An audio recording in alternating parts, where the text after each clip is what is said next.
In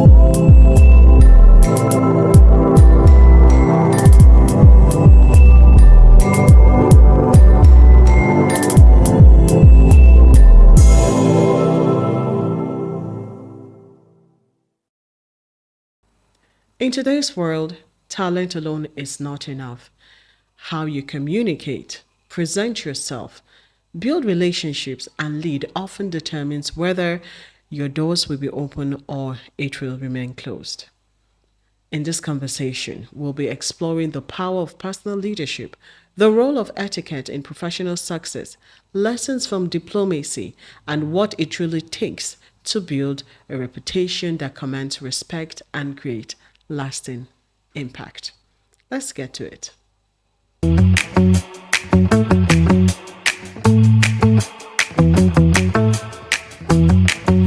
Thanks for joining us on another episode of Successful Business Lounge, where we bring you success stories of entrepreneurs and we discuss business without the jargons.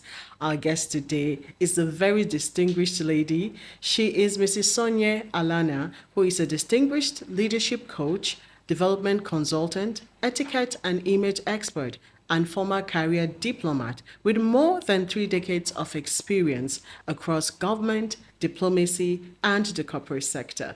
Through her work, she has helped professionals, executives, entrepreneurs, and emerging leaders cultivate the confidence, presence, and influence required to thrive in an increasing competitive world. Ma, it's great to have you on the podcast. Thank you so much for having me. Wow. This is like a dream come true for us, having such a personality to come on the podcast. We truly appreciate. So, you have such an incredible career spanning diplomacy, leadership development, and etiquette consulting. When you look back, what experiences would you say shaped the woman that you are today? Very interesting. The truth of the matter is that life just happens, and very often life is not planned. Yeah. I guess what happened in my case is more of happenstance than actual intentional planning. The only thing that I was really intentional about was to become a diplomat. Wow. And that started from when I was 11 years old. Really? Yes. I know that kids, when they're young, we always say we want to be doctors, lawyers, but it was a diploma. Yes. What brought that desire? Did you see, was anyone around you that inspired that passion or? And that's the interesting thing. There was nobody, absolutely nobody around me that I had met or I had never come face to face with a diplomat. But at 11, I was sure that I wanted to become a diplomat or a professor of modern languages. Wow. So I told my father that, and he just laughed because he thought it was a childish talk. But it became reality. That's good. So were there defining moments that changed the way you understood leadership and influence, where you really knew that, okay, this was the cutting edge or distinction that gave you that direction? Well, I think my stint in diplomacy really, it brought me face to face with global leaders. And I was able to observe firsthand at how they conducted themselves, the people around them, and what made them who they were. So for me, I then was able to compare with what was happening at home and what I saw and what I knew to be the standard. And I started working towards that. And it was actually while I was in government that I decided that I wanted to perfect it. And that's when I went for training in etiquette. And I got an etiquette and image consultancy, what I call accreditation, so to speak, yes. So I haven't worked across various strata of government. What life lessons has stayed with you the most? Interesting. What life lesson has stayed with me the most? I think it was actually Margaret Thatcher that had the greatest impact on me. Wow, Yes. Margaret Thatcher. Yes. And what I learned was how very intentional she was about image and perception. And what she would do is that her advanced team would always go, just like I came here today, that her advanced team would have come to check out the background of where she would be speaking from, and based on that, she would dress. And that had a very profound impact on me for some Wow. reason. It Based just on stuck. that, she would dress. Yes, because she always dressed to ensure that she complemented the background and at the same time stood out. Wow. Yes. So it wasn't even about security or anything. It was, Exactly. It was just about her image and how Image was she everything, would. yes. Security, of course, fell in place and all that, but that's, for me, I just realized, and it's not really just about the dressing and the background, but it just showed to me that how important it is that every detail about yourself matters. So it's not just that you are well versed in politics, it's not that you have, I don't know, the best decisions for your country and all that, but also the way you appear Yeah. is so important. That detail, stuck with me for life. Wow. Mm. So many people always hear the word etiquette and immediately think of table manners or social necessities, But then, how would you define etiquette and why is it still relevant in today's world? Okay, etiquette is all about civility. Civility, courtesy, and ensuring that we do not cause offense. And why it is important is because it's a global language. Everybody understands being respected. Yeah. Everybody understands when you are nice. Everybody, of course, nobody likes sloppy behavior. Yeah. And I find that these days, normally etiquette used to be taught at home. But these days that parents are so busy, they hardly have time to Yeah. instill in their children the civility that is necessary. So what we see are very entitled, selfish children that don't even know how to behave. Everything is, I want, it's me, it's mine. Yeah.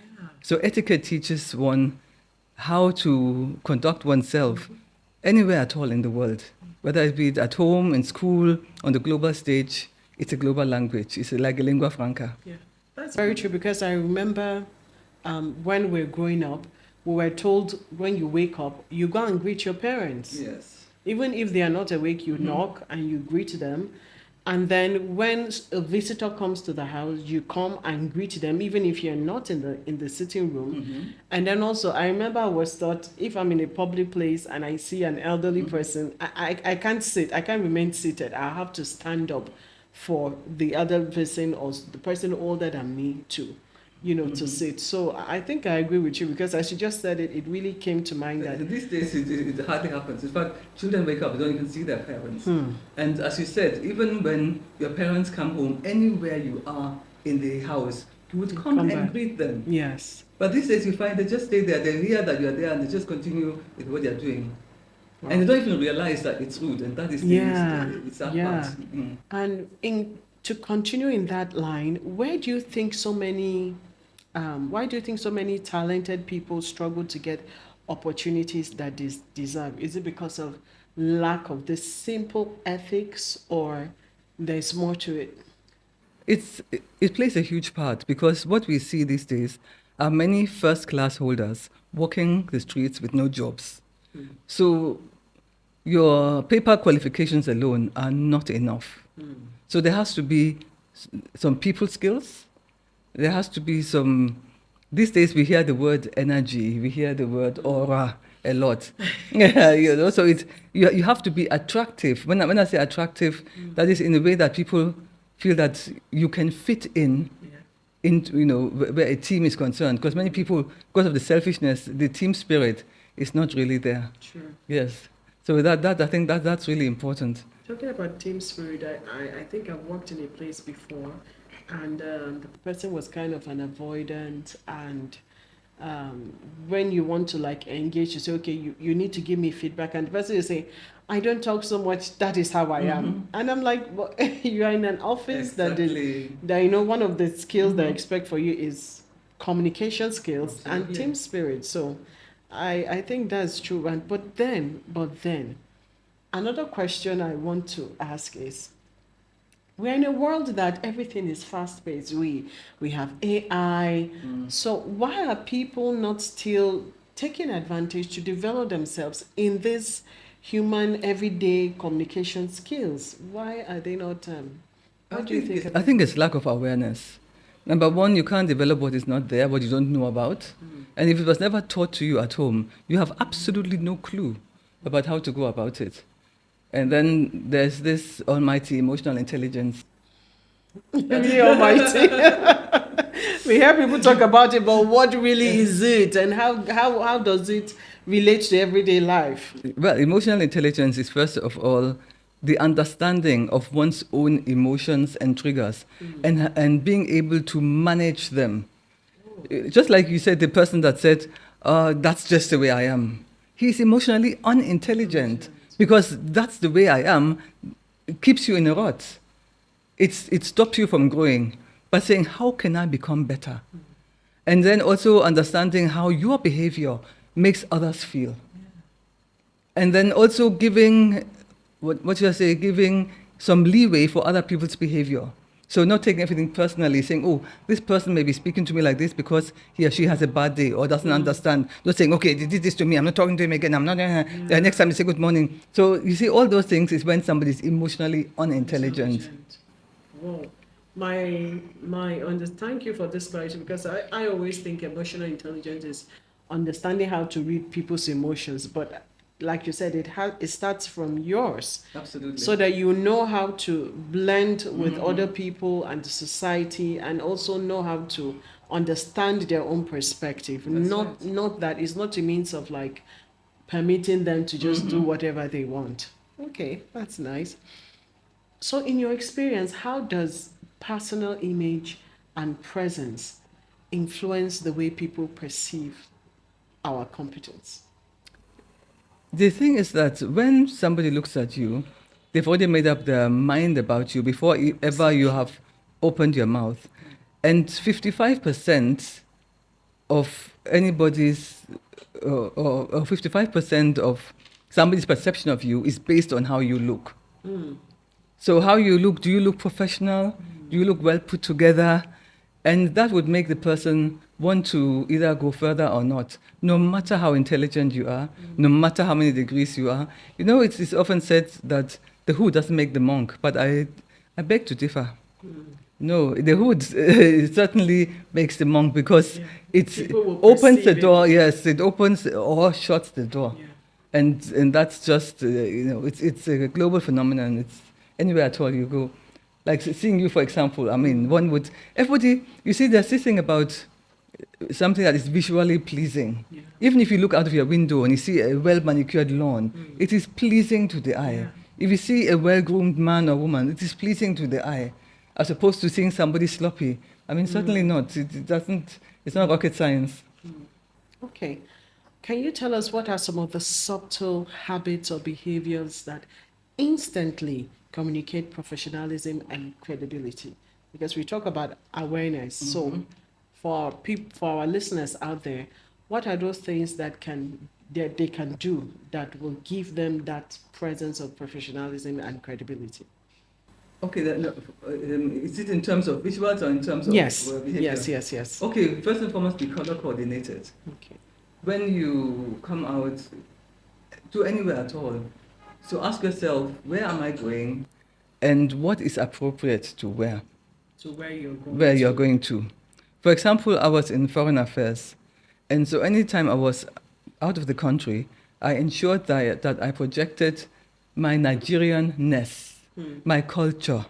And I was very intentional about that, so people knew that I was a Nigerian and I was, proud of my culture. Apart from that, being professionally dressed is also about your color choices. Because no matter where you are, you shouldn't be mistaken for somebody going for an OMB party when you're in a boardroom. True. So how you choose your colors, how you choose your accessories, and in etiquette we have something that is called the the law of 13. Okay. So The if law of yes, 13. so if all your accessories, for example, are more than 13, you're overdressed. Wow. Yes. So if you're counting your earrings, let's say 1, 2, I'm wearing a brooch 3, ring 4, 5, 6, even the buckles on your shoes count. So if any of your accessories are more than 13, you're overdressed. Ornamental buttons count. So it's both for male and female. So that already, do you look professional? Do you have the look before we go further into then character, communication, and other things? Let's continue. You talked about some things that would help people to be perceived better and to be taken seriously or seen as professional. But what is that one mistake that you see young professionals and entrepreneurs make repeatedly that limits their growth and how they are being perceived? I think it's impatience. Impatience. Not listening properly. People always come with shall I say, with a made-up mind, and then they don't listen properly. And if you don't listen properly, you make wrong judgments.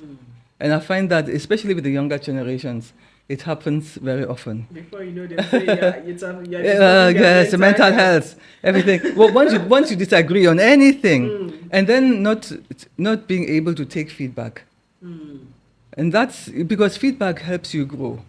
Feedback is good for you. Whether you call it criticism, whether you call it constructive or otherwise, any feedback at all helps your growth. But people who can't take feedback, it's a very big problem.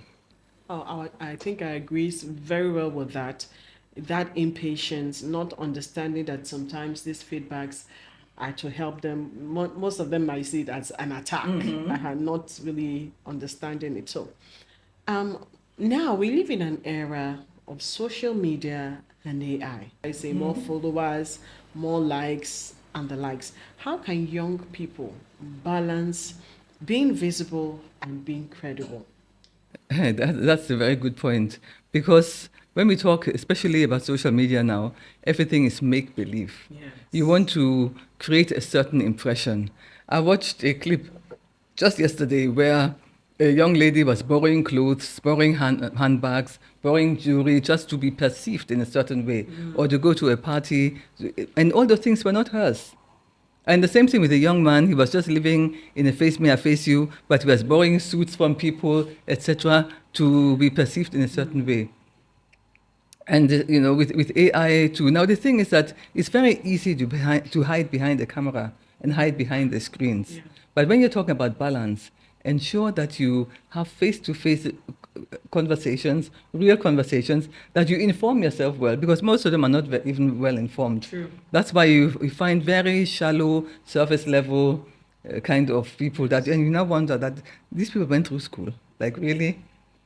But the thing is, we don't read enough anymore. We don't inform ourselves enough anymore. For example, if, like now that I'm coming here, you made your research about me. Yeah. So many people don't bother. So which conversations are they going to have? And then you find that when you are face to face with them, they find they're almost terrified to have a conversation. Wow. Because behind the screen, they're safe. That's their safe space. But face to face, it's become almost an extinct art of having face to face conversations. Yeah. Because the make believe facade, it crumbles very quickly. When you're face to face in the room with somebody, yes, it won't. Pray those listening out there would be able to understand this and pick up their lives and seek for the right ways to do this. Now, is confidence something we are born with, or is it something that can be developed over time? Because I've met children like those, my friend's kid, that one day I just tied my hair and I went to their house and she came and looked at me. She said, are you having a bad hair day? Oh. And she was so concerned. And I remember at her age, I didn't even know what that means, let alone to ask an adult. I was just like, so is this something that people are born with, or it can be developed? I think a bit of both. Because I was far from confident. I was born extremely shy. I wouldn't open my mouth to save my life. Whoa. So it was something that I had to develop over time. I had to have some conversations with myself. I had to tell myself that, look, you're an adult now, etc., etc. And some people, when they see me, especially since I'm a public speaker, they can hardly believe that, what, you shy? When? How? I'm even but surprised it's true. To myself. I was extremely shy. So I developed, and I keep on telling people, when I see people or I coach people in public speaking, I said, if I can, you can. Because I was so shy as a child. You're saying about a child that was quite, yes, confident and vocal. I mean, once I was in the company of adults, I would clam up completely. If people would even ask me my name, I would just look at the floor, and my mother would have to answer for me. And she said, her name is Sonye. It was that bad. I wouldn't even raise my head. Yes, so I was extremely shy. And in that continued throughout university, even when I started to work. And that's why I said after a while, I had to tell myself, okay, you're an adult now, try. You have to get out of it. How can someone who struggles with self-confidence begin to build, presence, build that confidence, get out of that low self-esteem mentality and the likes? In fact, that's a problem that bedevils many young people right now. And because they're suffering from low self-esteem, that's why you have this overhyping of materialism. And they feel that that compensates for their low self-esteem. It doesn't. What I would suggest is, number one, find a mentor. You have to work at it. Because the mentor has to tell you, you have to find people who validate you. The problem is that most of them, they stay within the circles of the same people that keep their confidence low, because it's like they're in survival mode. Everybody's in survival mode. Yeah, yes. And they feel that they just have to look a certain way, be a certain way, you have to carry an iPhone, etc. But if you are with people, especially if you have mentors who can validate you, who can make you understand or see value in yourself. What low self-esteem is that people don't see any value in themselves. They say, okay, I'm from a poor background, my father is a farmer, this one, that one. All those things don't matter. They don't matter. So when people can tell them their real worth and get them to see their real worth, that's when confidence will begin to grow. For example, I never knew I could speak, but when I started getting feedback, people said, "Oh, I like the way you said that. I really love." And I started saying, me?" And so like that, it grows gradually. But they have to change their circles, change what they are hearing. And it starts even with overcoming self. Because a negative self-talk, it all starts from there. I can't. I'm only. This is where I come from. This one, that one. So that's the starting point. You spent so many years in diplomacy. How can you say, how were you able to cope with communicating with different people, different backgrounds, different cultures, and you still maintained, that power of, should I say excellence? How were you able to do that?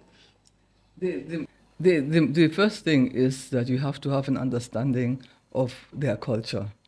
Because if you go into any space, and we find it very often, people say, in my place, we do this. In our family, we do this.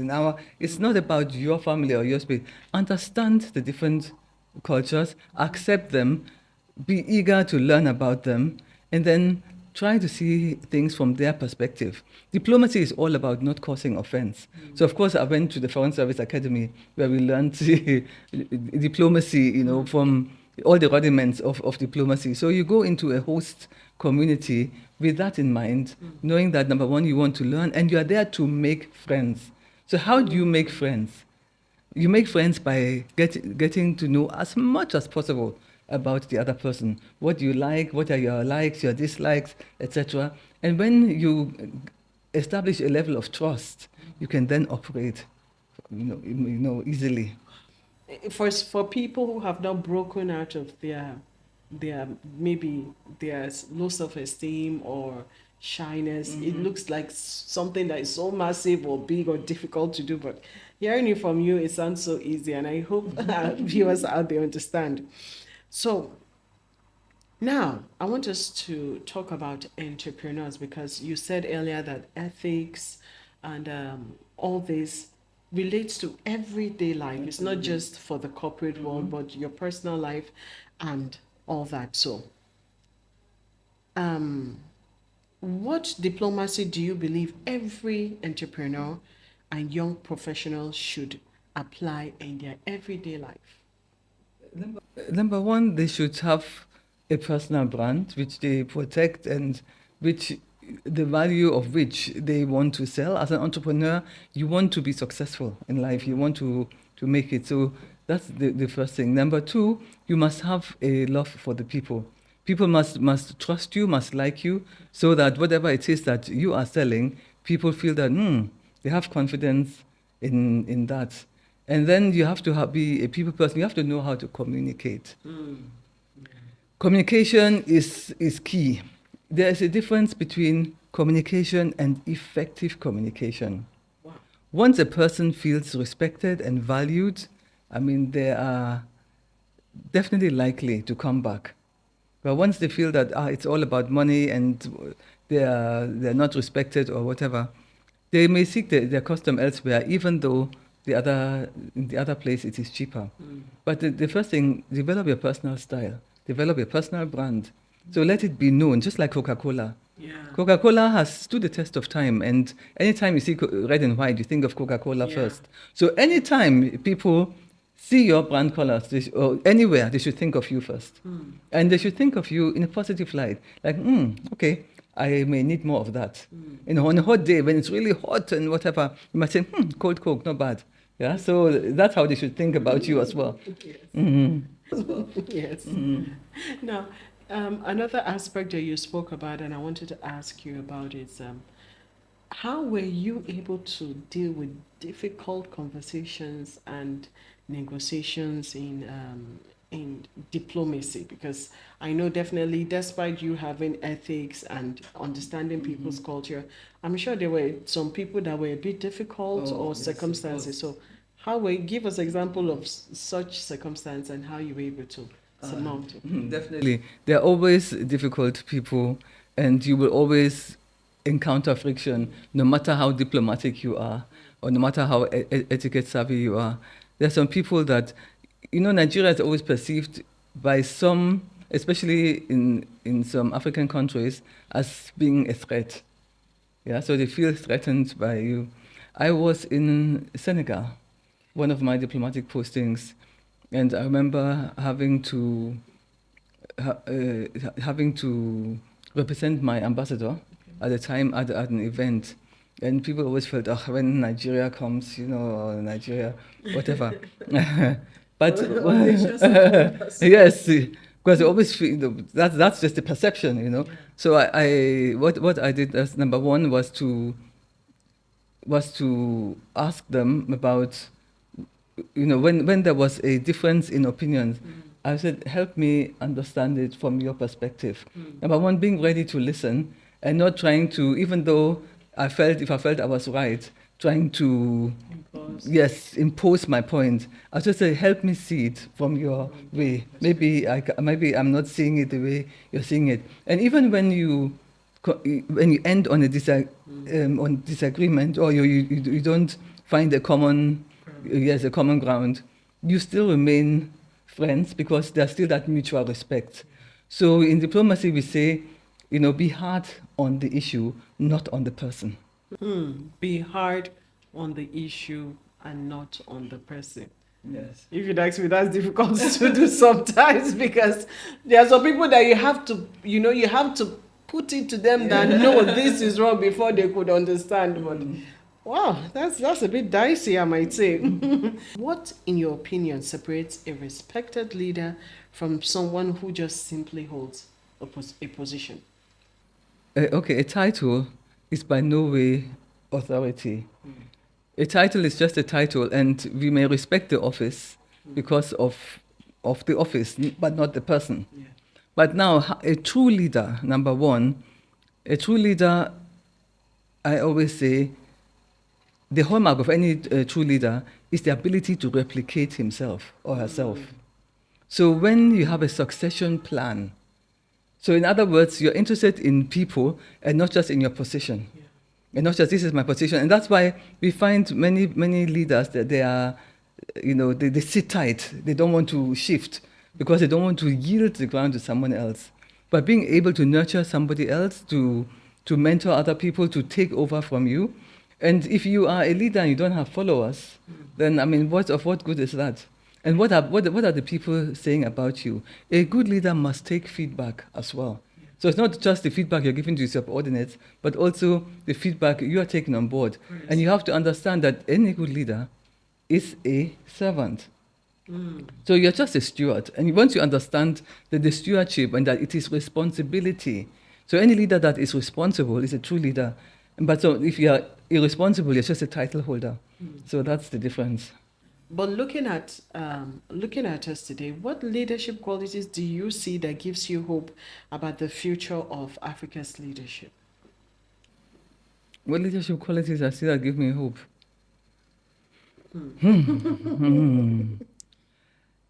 That's a tough one. Right now, I am not seeing many qualities because I find that many leaders, the problem is that where there is no humility, it is impossible to learn. And I find that many leaders, they come and they feel that just having money is enough, and throwing money around, that's enough. And so because of that, people feel disrespected, they feel overlooked, not seen, etc. So I'm not seeing right now many qualities that I can pinpoint that I would say that I admire, but I'm still hopeful. And I think that leadership also, our leaders, they should submit themselves to leadership training because nobody is a born leader. You have to learn the rudiments of leadership. And because they didn't do that, most people didn't do it, that's why we are seeing, the chaos that we tend to see. Yes. Um, was there a season in your life or career that you felt you had to reinvent yourself, and what lessons or what lessons did that experience teach you? Yeah, yes. When I changed from the private sector to the public sector, Okay. culture shock. I had been in the public sector all my life. I'd been a diplomat all my life, a career diplomat. And suddenly I was headhunted by an oil and gas company, and they asked me to head their government relations department. I left. I can imagine. So I left. I left the foreign service. Should I say, almost at the peak of my career, to now go into the private sector. And I went blind in the sense that, of course, I had absolutely no experience with the private sector. In the public sector, I am directed to. And then suddenly I was given an office where I had free reign to do whatever I liked. So I was waiting for somebody to direct me. They were waiting on you while you were waiting on them. And I remember a very funny story. So I had just been given my office, and the admin manager came and asked me what I would like or what I needed for my office. And I came with my civil service mind. And I said, blue biro, red biro, ruler, whatever. And he was just looking at you like, are you like, are you serious? Because normally in civil service we would fill the forms and they would tell us OS or out of stock and whatever. Oh, God. And whatever. Oh, God. So I came with that mind, and he was like, yeah, but what kind of television? I said, television. I said, okay, television. He said, what about the fridge? I said, oh, fridge. I said, okay, a fridge. Everything he was suggesting became Exactly. So I said, yeah, okay. And then to my greatest shock, within an hour, I had everything in the office. Unlike the public sector, but it would take you some years. take months, if not Exactly. years. So that was a good shock. So I laugh about it now, because, and they would just look at me like, this is a whole... I can imagine that. That's really funny. And you'd be like, is this how things work? Exactly. here? I was shocked, and the way And I'm things sure, were. did you think if you had known, you would have switched to the private sector long before then? Actually, no, because I did say that from when I was 11, I wanted to be a diplomat, and I became that. So for me, it was a dream fulfilled, and diplomacy was really my life, and it was just, and that's why, back to your question, I had to reinvent myself now as an oil and gas executive. And you see, the thing is, I didn't even see myself the way people saw me. They saw me as big madam, they were hanging to my every word, and I just saw myself as, little me. So is it not just me? Is it not just, So I had to now actually, reinvent myself in terms of the way I thought, the way I did things, the way I also nurtured people, because now I was responsible for people. I like in the civil service, everybody just quotes along, and you just go through. So they said I should develop a training passport for my people. I had no idea what that was. Wow. So that was, I had a team and I was responsible for their growth. Wow. So that was really, yes, it was. Yeah. Mm-hmm. Again, throughout your journey, who has influenced you the most or mentored you to become the leader that you are now, or shaped your leadership philosophy? I didn't have a mentor because when I was growing up, those mentors were not, they were not yet, they were few and far between, let me say. Why? Because many women were not even part of, many women had not yet been in education, etc. So that we didn't have many women that were exposed enough to actually mentor me along the lines that I was going. So it was more of self-mentorship. But one person that has always made a big impression on me has been Christine Lagarde. Christian Lagarde. Yes, Okay. Christine Lagarde, and I always found that because I have always existed in a male-dominated environment. In foreign affairs was male-dominated, the oil and gas industry was male-dominated, and I like the way Christine Lagarde carries herself, she keeps her femininity, and yet in a position of power and whatever. So she has always been my role model. So I didn't have a direct mentor, but I had a role model to look up to. Yes. Okay. We're rounding off, so I would want to ask this questions that if every young African professional listening today could leave this conversation with just one lesson from you, what will it be? It would be invest in yourself in terms of development. Every person, I always say, every person is multifaceted, just like a diamond. So you're not just it's just not just, there's not just one thing that you can do, but there's so many things. Allow yourself different platforms and see how you can bloom, how you can expand, and how you can make an impact and leave a legacy. Because it's very important that by the time you leave, people should know that somebody here has passed, but for positive reasons. To round this off now, if your story would be told in years to come, what do you want people to know about Sonye or remember about Sonye Allanah? I want them to remember that, number one, that I was a person of integrity and that I inspired people to become better versions of themselves. Wow, that's awesome. That's beautifully awesome. Viewers out there, if this did not touch you, I don't know what else will, but I hope this conversation has broadened your mind beyond just being a business professional or an entrepreneur. We have to understand that etiquettes and in professionalism and what we do goes beyond just what we do outside, but starts from within us. And I hope that as you continue, your life and business will improve. Thank you so much, Ma, for coming. It's been a pleasure. Thank you so much. Thank you. I am Chana Ejaga. Be safe.